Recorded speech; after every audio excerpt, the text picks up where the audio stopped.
अमोऽध्याययानम् अमोलो ये सवसानम्। तीन भुवन में सार वीतिराग विज्ञानता। शिव स्वरूप शिवकार नमः त्रियोग समाहारिके।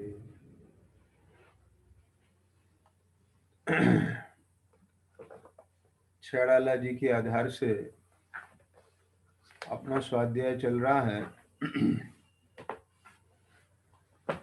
इस संदर्भ में तीसरी ढाल की जो अपनी चर्चा चल रही थी उसमें 9वें नंबर के छंद में कि शम दम तेजो कर्म ने आवे सो संबरा दरिये। जीव प्रदेश बंधे विधि सो सो बंधन कबहु न सजिए। है ना। ए ही आत्म को दुख कारण ताते इनको तजिए। ये सारी चर्चा अपनी चल रही थी कि ये संबर आदरने योग्य है, बंधन से कभी नहीं सजना चाहिए और आश्रव को दुख का कारण जान के छोड़ देना चाहिए। है ना। तो अब इसमें बंध तत्व की चर्चा अपन चला रहे हैं। कल अपन ने चौथे अधिकार से बंध तत्व की चर्चा की थी और उसमें महत्वपूर्ण बात ये आई थी कि अज्ञानी को जब बंध के स्वरूप का खबर नहीं होती है, यानी बंध तत्व के संबंध में जगत के प्राणियों को अज्ञानता पाई जाती है, वो बंध को नहीं समझते, यानी कर्म बंध को नहीं समझते। क्योंकि कर्म सूक्ष्म है, वो उसे दिखता नहीं है, ना तो बंधा हुआ दिखता है, ना आता हुआ दिखता है, ना जाता हुआ दिखता है। जब उदय में आता है तब भी नहीं दिखाई देता है, लेकिन जब उसका कार्य होता है तो उसमें बाह्य निमित्त होते हैं। ख्याल में आ गया ना।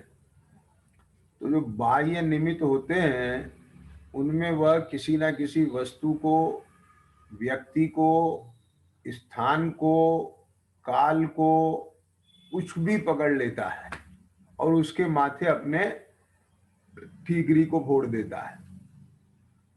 जैसे कि उस किसान ने उस बैल के माथे पे ठीकरी फोड़ दी कि ये मेरा भोजन खा जाता है, और जबकि भोजन खाने वाला असली अपराधी कोई और था।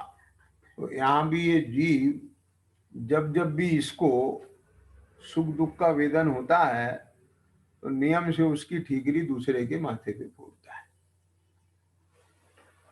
दुखी होता है माने अपनी परिणाम की आकुलता से।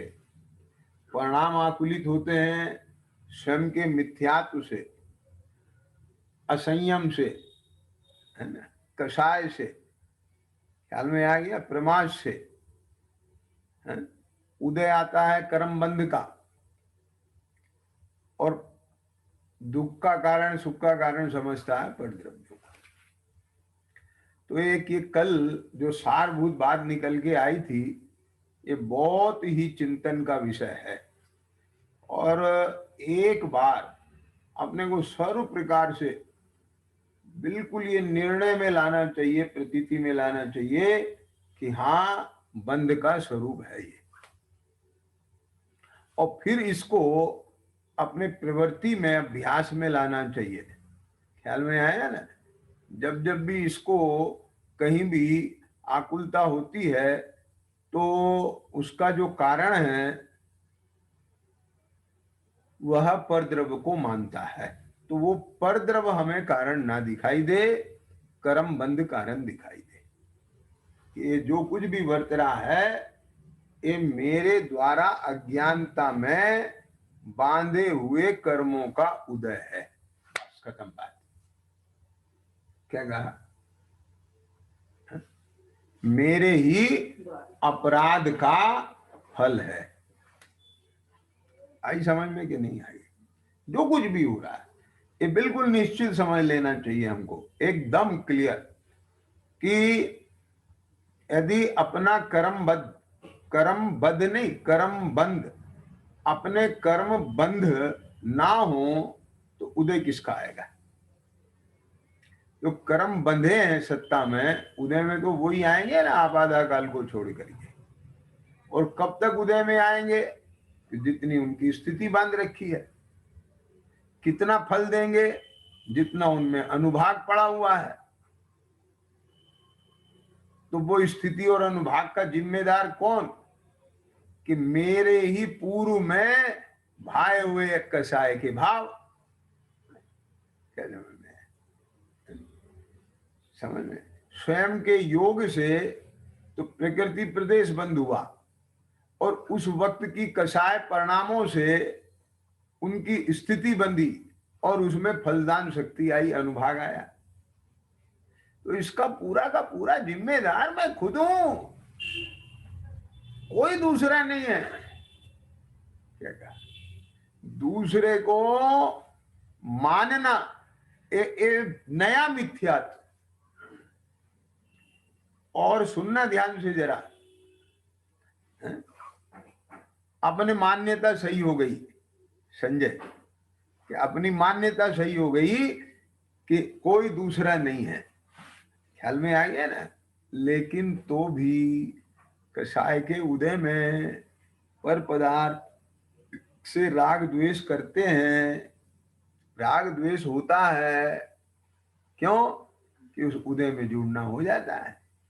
क्या करें, जघन्य ज्ञान का अपराध है ये। यदि ये ना हो तो सम्यक ज्ञानी को बंदी ना हो। क्या कहा? आश्रम बंद ना हो उसे। ये जो शास्त्र में लिखा है ज्ञानी को कर्म बंद नहीं होता, तो वो अनंतानुबंधी की अपेक्षा से है बात। क्योंकि बड़ा बंद वही है। ऐसा नहीं है कि ज्ञानी को सर्वथा बंद नहीं होता है। जितने अंश में उसके राग द्वेष भाव हैं वर्तमान में, उतने अंश में उसके आश्रम बंद होता है। समझे? क्या? तो यहां पर अपने को ये बात बहुत अच्छे से विचार लेना चाहिए। ठीक है? तो अब इस पे आप विचार करें कि ख्याल में आया ना। अब हम इसमें 7वें अधिकार से आज दूसरी चर्चा प्रारंभ कर रहे हैं। 227 नंबर का प्रश्न निकाल लीजिए, उसके आधार से अपन चर्चा कर रहे हैं। कल ये चर्चा की थी कि वो जो अज्ञानी जीव है ना, उसको मतलब जो बंध तत्व है ना, तो उसको उस संबंधी क्या अयथार्थ श्रद्धा होती है, वो क्या समझता है? नहीं समझता है। उसको यथार्थ ज्ञान ही नहीं है। तो जब ज्ञान यथार्थ नहीं है तो श्रद्धा यथार्थ कैसे होगी?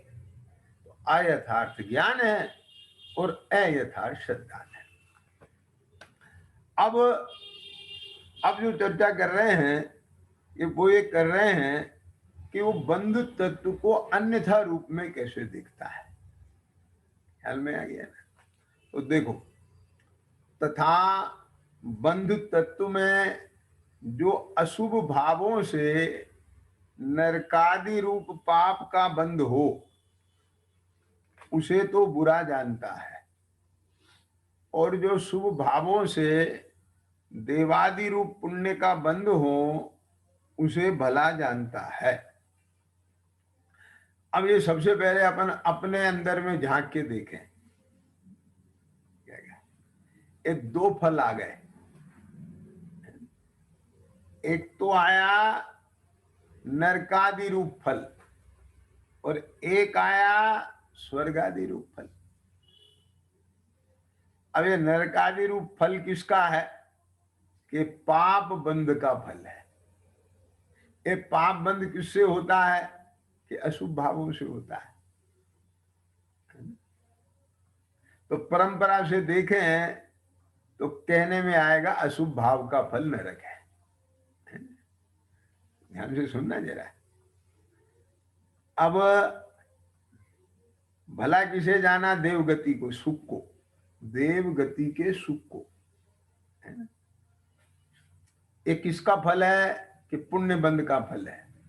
पुण्य काहे से बनता है कि शुभ भावों से। तो परंपरा का विचार करके कहें तो शुभ भाव से देवगति के सुख मिलते हैं। समझ में आ गया ना। देखो मैं धीरे धीरे कहाँ ला रहा हूं, पकड़ने की चेष्टा करना।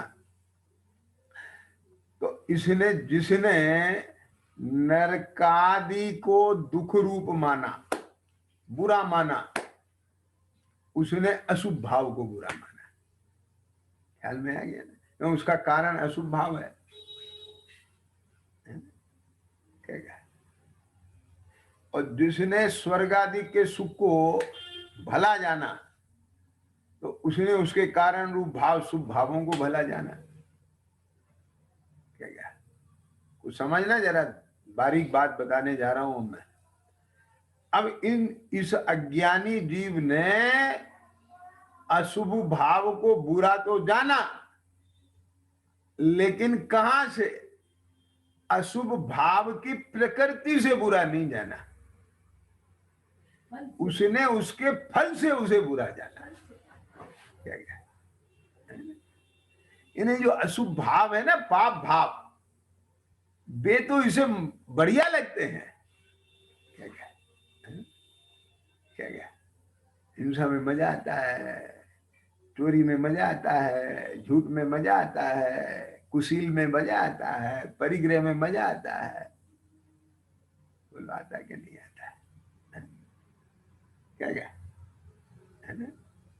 5 इंद्रिय के विषय सेवन में मजा आता है। बुरे हैं ये क्यों, कहां से आया ये करंट? बुरे हैं, इनके फल में नरक जाना पड़ा, बुरे हैं।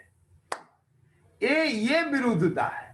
तो समझ में आ गया क्या? नहीं इसको ये भाव स्वयं से, यानी उन भावों की प्रकृति से बुरे नहीं लगते। वो भाव इटसेल्फ बुरा नहीं लगता। बुरा लगता है तो वो नरक के बंध का कारण है, इसलिए बुरा लगता है। पॉइंट समझ में आया कि नहीं आया?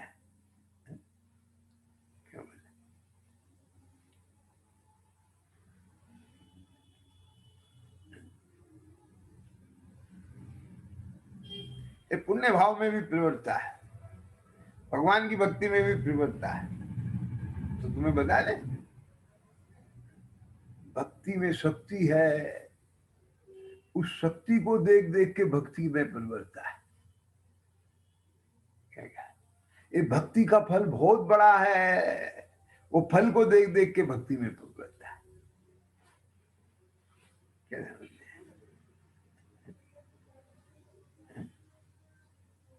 समझ में आ रहा है कुछ? दान आदि में प्रवृत्ता है तो मान आदि से प्रवृत्ता है, नाम से प्रवृत्ता है। दान का फल बहुत बड़ा है, उससे प्रवृत्ता है। ख्याल में आएंगे। मैंने बहुत नजदीक से देखा और इसका मैंने बहुत प्रकार से इसका वैज्ञानिक वो भी किया है, मनोविज्ञान से। कुछ लोग ऐसा कहते हैं कि साहब वो मालूम है, हाँ, मुनियों को आहार दान देने का फल भोग भूमि में जन्म होता है।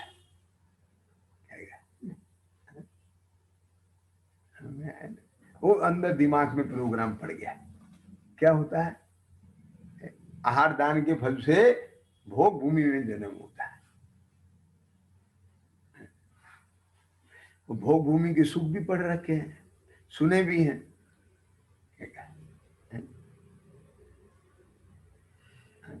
तब जब वो बीज पड़ गया तो अब उसका रिएक्शन क्या आएगा? उसमें से खुशबू बार बार क्या आएगी?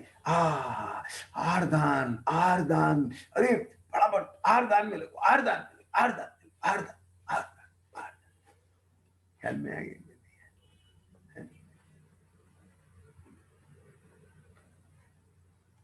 समझ में आया ना?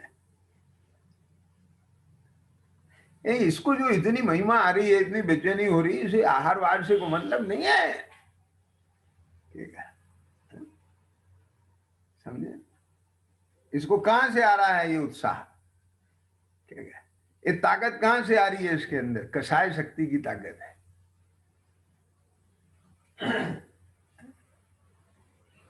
तो समझ में आ रही है बात? ये लोभ है इसके अंदर। कहां का? ये भोग भूमि में जन्म लेने का। क्या? तो माने ये जो कर्म बंधता है ना जीव को, इसको अभी इसके बारे में भी अन्यथा है बुद्धि, मान्यता। तो फिर मैं आपसे पूछता हूं कि अपने उसी पॉइंट पे आओ कि पर द्रव्यम से भिन्न आप में रुचि सम्यक भला है। पर द्रव्यम से भिन्न आपकी रुचि सम्यक तो भला है। तो बंध तत्व को से हमारे को पर द्रव्य से भिन्न अपनी रुचि कैसे होगी? बंध तत्व को जानने से कैसे हो जाएगी? क्या कि होगी? कैसे होगी? कि जो कुछ भी आ रहा है बाहर में, जो भी संयोग बन रहे हैं, जो भी उदय आ रहा है, ये तो बंध का उदय है। क्या? ये तो बंध का कार्य है। इसमें मेरा क्या है? जैसा बंधा है उदय में आ रहा है, मैं क्या करूं? अज्ञानता में बंधा था, अब उदय आ रहा है, तो मैं क्या करूं कि भेद ज्ञान करना। क्या समझ में है? उसमें माथा ही नहीं लगाना। ये अच्छा है, ये खराब है, वो अच्छा भी मेरा नहीं, वो खराब भी मेरा नहीं, जो है सो कर्म बंध में का उदय है, वो संयोग है, परद्रव्य है।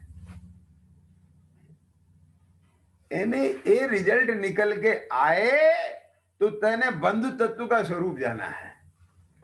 क्या बोला? पकड़ में आई बात? और नहीं तो खूब तू बंध की बात करता रहे, कर्म बंध की बात करता रहे, और तू ये मानता रहे, और तू सब कुछ करता रहे कि हाँ साहब ये तो कर्म बांधे हैं, कर्म बांधे हैं, कर्म तो उदय में आएंगे आएंगे। सारी दुनिया करती है। जैसा बोया है वैसे ही फल आएगा। फसल तो वही आएगी जो बीज बोया है। और ये दुनिया में ये लोकोक्ति भी चलती है,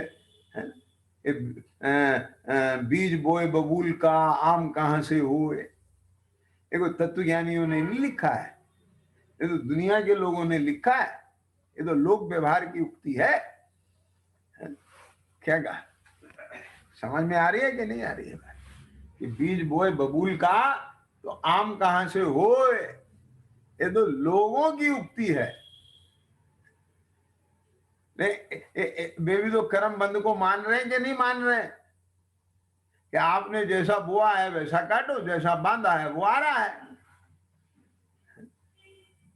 लेकिन हमारा बंध तत्व और बंध तत्व को जानना और बंध तत्व का सम्यक ज्ञान, यथार्थ ज्ञान और यथार्थ श्रद्धान का फल क्या आना चाहिए कि पर द्रव्यम से बिना आपकी रुचि आना चाहिए।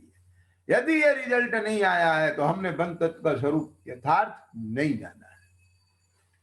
क्या उसकी यथार्थ श्रद्धा नहीं हुई। ये मेरा पॉइंट है। आप इस एंगल से समझिए इस तत्वों को। ये जो 7 तत्व की चर्चा चल रही है ना राजीव, ये इस एंगल से सुनना, और इसी के लिए ये 7 तत्व हैं। जो आचार्यों ने बात कही है, एक पूर्वचर व्यवहार की स्थापना की है कि जो सत्यारत रूप सो निश्चय कारण सो व्यवहारो। क्या बोला? ये है महत्वपूर्ण बात। समझ में आया कि नहीं आया? अब बोलो। तो बंध तत्व को जानने के बाद भी परद्रव्य की रुचि है कि नहीं? तो वे बंध तत्व को कहां जाना? क्या ये जो सारा उदय आ रहा है किसका आ रहा है? बोलो। जो बंधा है उसका आ रहा है ना।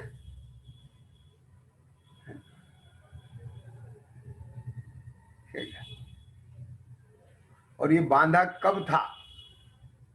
कि अज्ञानता में। तो अब तो यथार्थ ज्ञान हो गया ना। हाँ, तो अब क्या करें? भेद ज्ञान।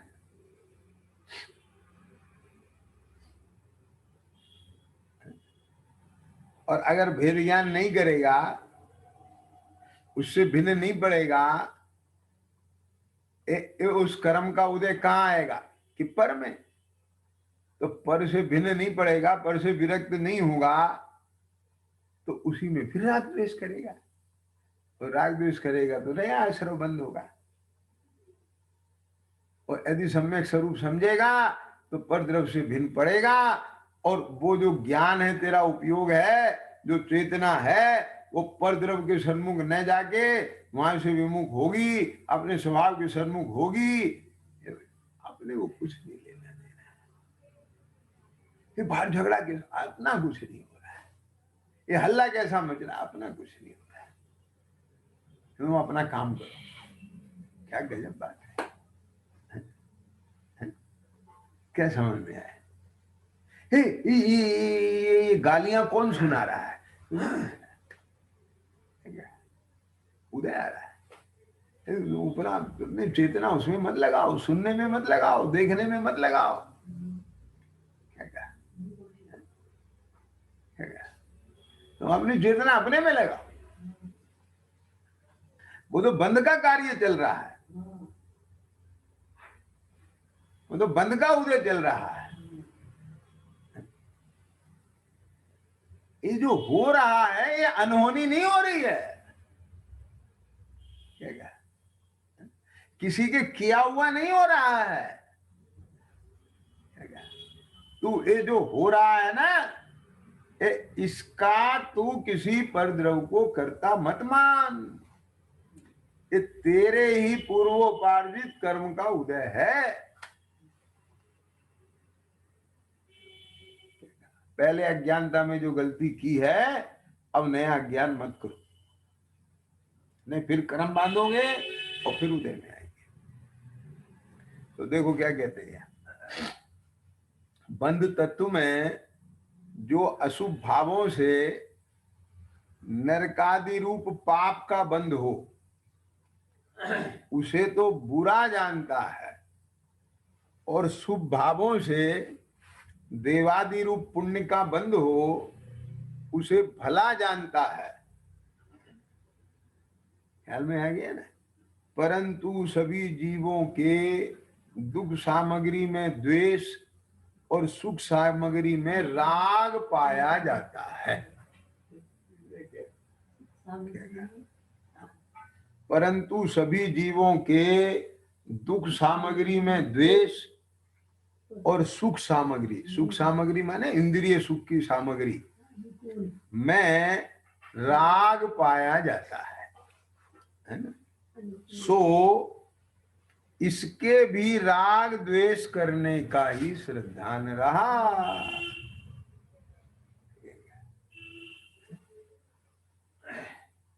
ख्याल में आ गया? तो जैसे अज्ञानी जीवों की श्रद्धान है, तेरे भी ऐसा श्रद्धान है, तो तू काहे का ज्ञानी है? इसलिए इसको क्या कहा? व्यवहाराभासी मिथ्या दृष्टि। क्या कहा? अब जो जीव जैन हैं, जिन आज्ञा को मानते हैं, उनके भी मिथ्यात्व रह जाता है। कैसे? ऐसे।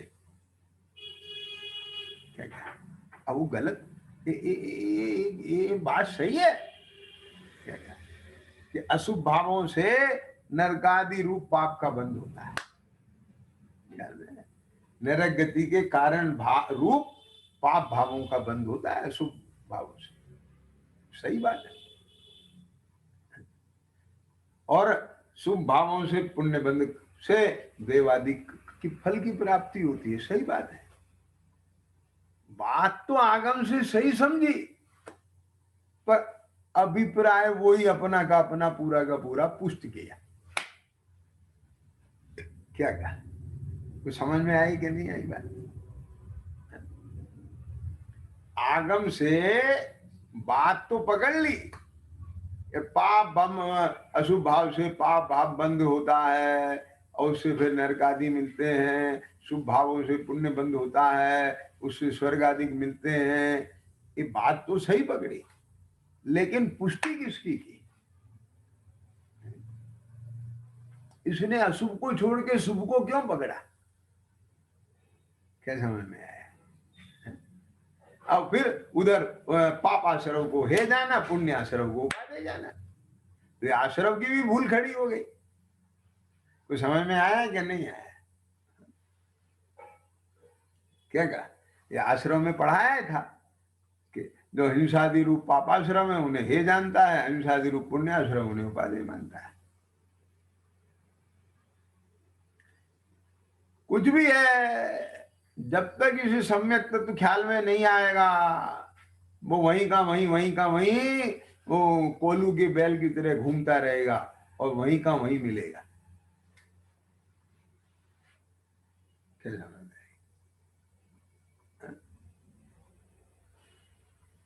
आई समझ में? तो राग द्वेष का अभिप्राय रहा कि नहीं रहा? अब बोलो इसमें, अब सुनो ध्यान से जरा, अब थोड़ा हिम्मत करके सुनना है। अशुभ छोड़ के शुभ किया। क्या बोला मैंने? अशुभ छोड़ के शुभ किया, है ना? किया ना? पाप कार्यों से निपटा ना, और पुण्य कार्यों में प्रवृत्ता। तो क्या किया? तो सारी दुनिया कहेगी धर्म किया। अब वो भी कहेगा मैंने धर्म किया। ख्याल में है? अब प्रवृत्ति में तो तने पुण्य किया, प्रवृत्ति से तो शुभ भाव किए, पुण्य प्रवृत्ति में तो व्यवहार धर्म किया, लेकिन अभिप्राय में राग द्वेष किया। अब ये हजम नहीं होगी बात। अगर ये कह दें कि अभिप्राय से राग द्वेष किया तो ये बात हजम नहीं होगी।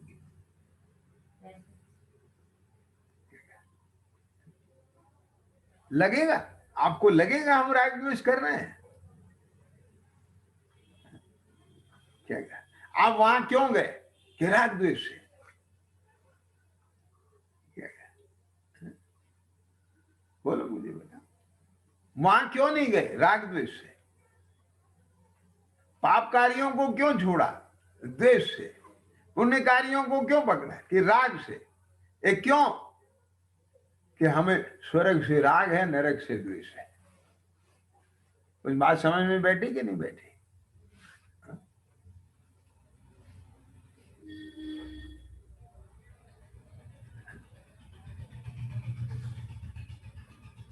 समझ में आया? जैसा इस पर्याय संबंधी, जैसा इस पर्याय संबंधी सुख दुख सामग्री में राग द्वेष करना है, वैसा ही आगामी पर्याय संबंधी सुख दुख सामग्री में राग द्वेष करना है। मैंने तो यहां तक सुना है, ये लोग कहते हैं कि देखो भाई साहब, इस जन्म की जो संपदा है ना, संपत्ति है ना, वो अपने साथ तो जा नहीं सकती। जा सकती कि नहीं जा सकती, पर एक तरीका है उसे ले जाने का। एक क्या? कि उसे परोपकार में लगा दो, दान दे दो, और फिर उसका पुण्य अपने साथ ले जाओ।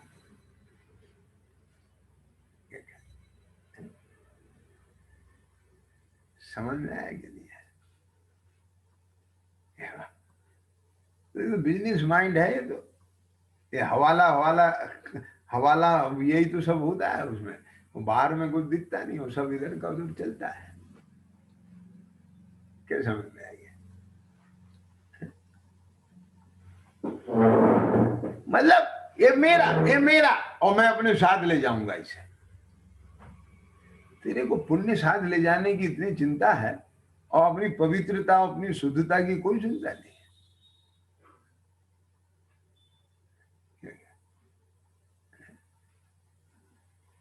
आत्मा के लिए पुण्य मलिनता है, आत्मा के लिए वीतरागता शुद्धता है, सम्यक श्रद्धान शुद्धता है, सम्यक ज्ञान शुद्धता है, सम्यक चारित्र शुद्धता है।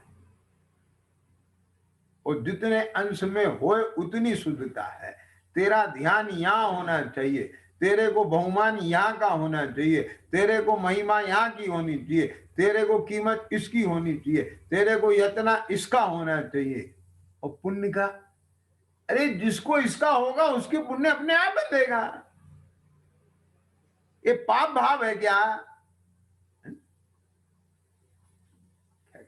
इस रूप पर नमन, वो तो सम्यक दर्शन ज्ञान चारित्र है। और इसकी भावना इसका बहुमान वो पुण्य भाव है। लेकिन इस भाव में, इस पुण्य भाव में उपादेयता वीतराग भाव की है, स्वभाव की है, और अज्ञानी को उपादेयता पुण्य भाव की है। इसके साथ पुण्य तो स्वयमेव बंधेगा, इसके साथ पुण्य तो स्वयमेव बंधेगा। अच्छा, इसके साथ पुण्य स्वयमेव बंधेगा, ठीक है। तो फिर और ज्यादा बनता है तो ठीक है, अब हम इसी की भावना पाएंगे। अच्छा पाएंगे, तेरे को तो पुण्य की ही चिपकन है, तेरे को जहां जो बता दे पुण्य ज्यादा बनेगा तो वो ही करने लगेगा। चाहिए तो तुझे इंद्रिय के सुख ना, इंद्रिय के भोग मधुर विष सम, इंद्रिय के भोग मधुर विष सम, लावण्यमयी कंचन काया, यह सब कुछ जड़ की क्रीड़ा है, मैं अब तक जान नहीं पाया। अब ये सुंदर शरीर जो दिखाई देता है आंख से, ये किसकी रचना है बोलो? जड़ की। इनको देखने वाली ये आंखें भी जड़ हैं, और जो दिख रहा है वो भी जड़ है। और सुनना ध्यान से, जो चेतना, जो बुद्धि इस आंख के माध्यम से इस जड़ रूप को देख करके उस पर लुभायमान होती है, वो मति भी जड़ मति कहलाती है, वो बुद्धि भी जड़ बुद्धि कहलाती है। समझना जरा ध्यान से, मैं बहुत मार्मिक बात कहने जा रहा हूं, आप उसे फील करना। जिस जिसके ये चेतना जड़ पे झुकती है ज्यादा, उसकी बुद्धि जड़ बुद्धि हो जाती है।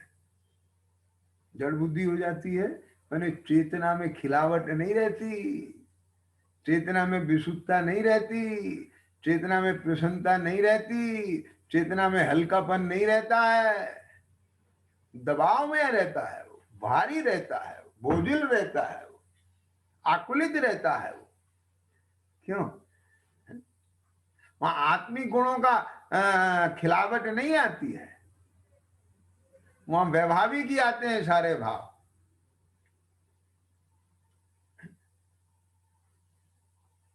कुछ आई बात समझ में कि नहीं आई? जड़ तो होगा ही। तो जब जड़ पे झुक रहा है तो जड़ ही है, क्या करें?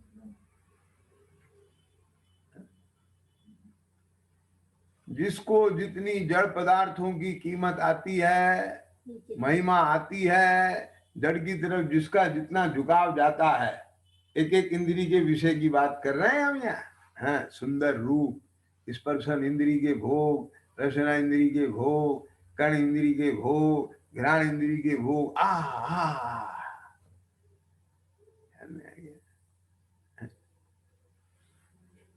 ये ट्रैक अभी वर्तमान में उसकी बुद्धि को जड़ करना शुरू कर देगा, और अल्पकाल में जड़वत एकेंद्रीय निगोद पर्याय में ले जाएगा।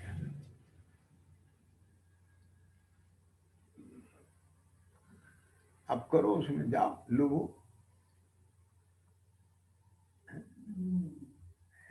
करो उसका आकर्षण।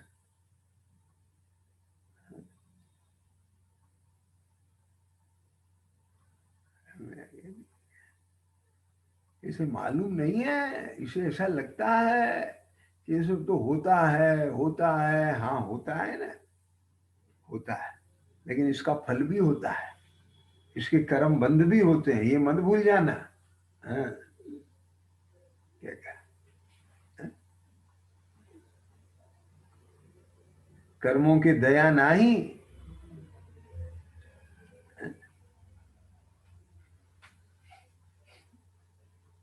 और सेठ जी की बहू ने पूछा मुनिराज से, महाराज सवेरे सवेरे, बोले काल का कुछ पता नहीं। क्या कहा? सवेरे सवेरे माने इतनी अल्प आयु में, एक काल का कुछ भरोसा नहीं। ख्याल में आइए, अपने से कोई कहे कि भैया कुछ अपने कल्याण की सोचो, अरे जीवन बहुत पड़ा है, अभी तो जरा मजा लेने दो। तो जैसे ये पांच इंद्री के विषय, ये मजा हो और वो सब सजा।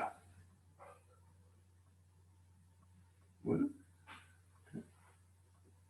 क्या क्या, तो भी वो सजा है, तो फिर आगे ही क्यों भोगना उसे?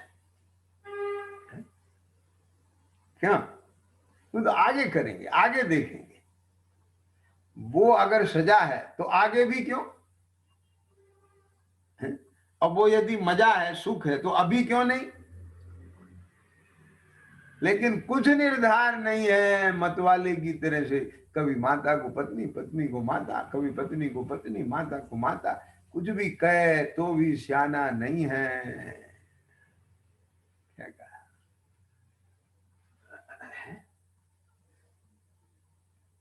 ख्याल में आ रही है कि नहीं आ रही बात? और मालूम, तुम बहुत हंसते हंसते कह देते हो अभी तो खेलने खाने के दिन है, अभी तो मौज मस्ती के दिन है। इसमें अपनी उसी मान्यता का पोषण कर रहे हो, और तुम कह रहे हो कि अभी तो ये होता है, कि हाँ होता है, लेकिन इसमें कर्म बंध भी होता है, ये मत भूलना। और इन कर्मों का फल भी आता है, ये भी मत भूलना। ये सब होता है। क्या कहा?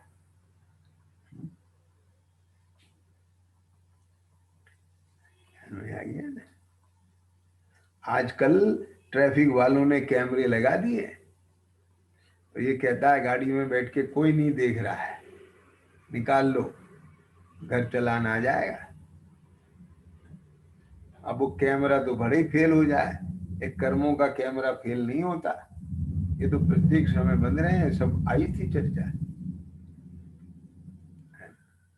इतने सूक्ष्मता से बंद रहे हैं कि वहां कंप्यूटर भी फेल है।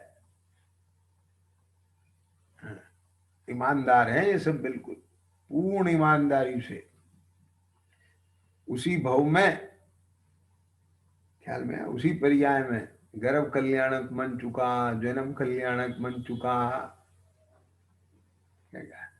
और अभी दीक्षा और केवल ज्ञान मोक्ष, तीन कल्याणक मनना शेष हैं। ऐसे आदि पुरुष ऋषभनाथ को भी जरा सा प्रमाद हो गया तो कर्म बंद हो गया, उदय में आया। क्या कहा? समझ गए? एक कर्म ये नहीं देखते कि तीर्थंकर का जीव है कि कौन है। ख्याल में आ गया ना? और एक का फल तब तक पीछा नहीं छोड़ता जब तक केवल ज्ञान ना हो जाए। केवल ज्ञान के नजदीक बैठे थे पारसनाथ स्वामी, समझ में आ गया, और पत्थर पड़ रहे थे। अपने जरा सा भी प्रतिकूल उदय आ जाए तो ऐसा लगता है हे भगवान, हमने तो कोई पाप नहीं किए, और सारी दुनिया भी कहती है। ख्याल में आ गया कि नहीं? मेरे से बहुत लोग कहते हैं, हमको बड़ा अचंभा होता है, आपके साथ ऐसा ऐसे कर्म के उदय आ गए, ऐसा ऐसा हो गया। हम हमने कहा भैया देखो, एक कर्म किसी को छोड़ते नहीं है, है ना? और पूर्व पूर्व के कर्म तो हैं ही, और इस बहू के भी हों तो क्या आश्चर्य की बात है। वे तीर्थंकर भगवान जो गर्भ से ही क्षायिक सम्यक दृष्टि, तीन ज्ञान के धारी, उनका ऐसा जीवन, उनके भी ऐसे भाव हो गए और कर्म बंध गया। हम तो उनके सामने कुछ भी नहीं है, हमें पता नहीं कितने कर्म बांधते हैं। कोई अचंभे की बात नहीं है, बिल्कुल ये नहीं समझना चाहिए क्या हो रहा है मेरे साथ। ये जो कुछ भी हो रहा है वो बिल्कुल न्यायोचित हो रहा है। क्या कहा? और तुम्हें इसमें माथा मारने की जरूरत ही नहीं है ना, ये सर्वज्ञ भगवान ने कह दिया ना, ये जो कुछ भी सामने उदय आएगा वो कर्मों का उदय आएगा। और कर्म का उदय इसलिए आएगा कि कर्म का बंधन है। ख्याल में आ गया कि नहीं है? लेकिन एक बात ध्यान रखना, कर्म बंधे पड़े हैं वे कुछ नहीं कहते। जब तक आवाधा काल में है कुछ नहीं कहेंगे। जब उनका उदय आना चालू होगा तब तेरे को जो है सुनना ध्यान से, तब भी वे कुछ नहीं कहेंगे, बशर्ते कि तू लक्ष्मण रेखा को पार मत करना। क्या क्या उपयोग को तू उसके सन्मुख मत ले जाना, अपने उपयोग को तू उस उदय में मत जोड़ना, अपने उपयोग को अपने स्वरूप में रहना, अपने में ही मगन रहना, अपने में ही लीन रहना, उसे भिन्न देखना, अपने को अपने से अभिन्न देखना। यदि तू ये ऐसा करेगा तो वो उदय फिर भी तुझे कुछ नहीं कहेगा। क्या कहा? कोई अघातिया का नहीं कहेगा, वो तो बाहर आता है, घातिया का तो भीतर आता है। अरे तेरे को संगी पंचेंद्री पना मिल गया ना, विचार करने की शक्ति मिल गई ना। क्या कहा? तो अपने तत्व विचार में उपयोग लगा बुद्धिपूर्वक, युग दर्शन मोह बैठा है, उसकी उपसमाधि स्वयं होंगे, तुझे कुछ नहीं करना है, उसमें तत्वों की प्रतीति आएगी। बोले मेरे इतने कर्मों का घात कर रखा है उन्होंने, तू चिंता मत कर। क्या कहा? वो घातवात ऐसा नहीं हुआ है कि फिर से फिर वो जिंदा नहीं हो सके, वो मरा ही नहीं है ना। क्या कहा? उन गुणों का घात का मतलब तो ये है कि वो शक्ति की व्यक्ति नहीं हो पा रही है, तू चिंता मत कर, वो पूर्णता को प्राप्त है पूरा का पूरा द्रव्य। तू तो जो प्रकट तेरा क्षोभसम है उसे अपनी तरफ ढाल ले बस। और ये इन सब सातों तत्वों के निर्णय का रिजल्ट है। क्या? पर द्रव्यों से बिना आपकी रुचि सम्यक कला है, आप रूप को जान पनो सु सम्यक ज्ञान कला है, आप रूप में लीन रहे फिर सम्यक चारी सोई, बस खत्म हो गई। ये है मोक्ष का मार्ग। भेद विज्ञानता सिद्धा सिद्धा एकिल केचन, अस्य भाव तो बद्धा बद्धा एकिल केचन। बस अब विस्तार चाहे जितना कर लो, मूल बात इतनी है। ख्याल में आइए।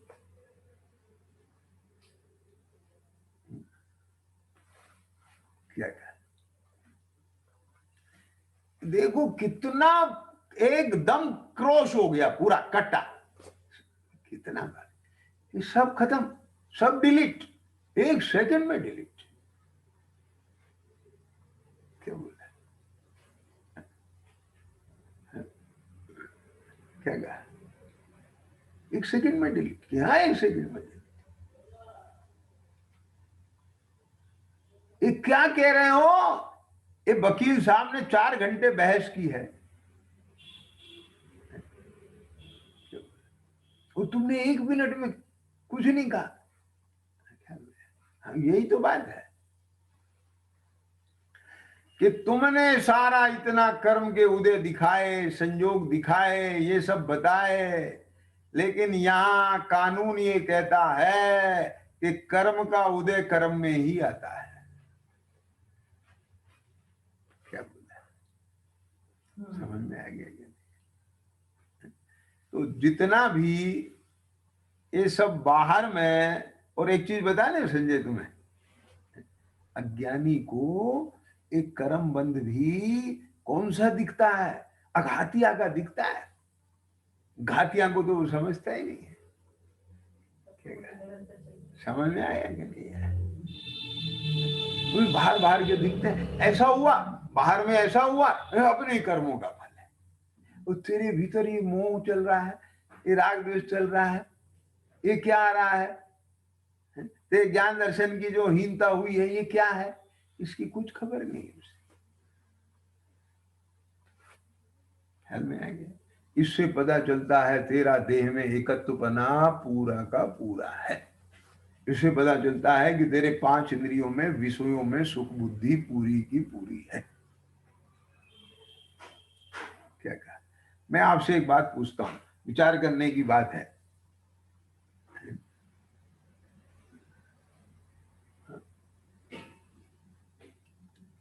तुम्हें 3 घंटे परीक्षा भवन में बैठकर परीक्षा देना है, तुम्हें सब कुछ आता है ना? कॉपी स्कूल से मिलना है, प्रश्न पत्र स्कूल से मिलना है, लिखने के लिए पेन तुम्हारे पास है, और तुम वो जो एक वो होता है क्लिप बोर्ड, वो भी तुम अपने साथ ले गए। ठीक, तो अब टेंशन किस बात की है? वो तुम्हें चाहे टूटी मेज पे रख दें, क्लिप बोर्ड तुम्हारे पास है, कॉपी पे देंगे, प्रश्न पत्र देंगे, इस कमरे में बिठाएं, उस कमरे में बिठाएं, उसमें पंखा जरूर होना चाहिए, तुझे पंखे की हवा खाना है, वहां लिखना है। क्या पता तो चलता ही है। सच बता दें, मैंने देखा है, मैंने विद्यार्थी जीवन भी देखा है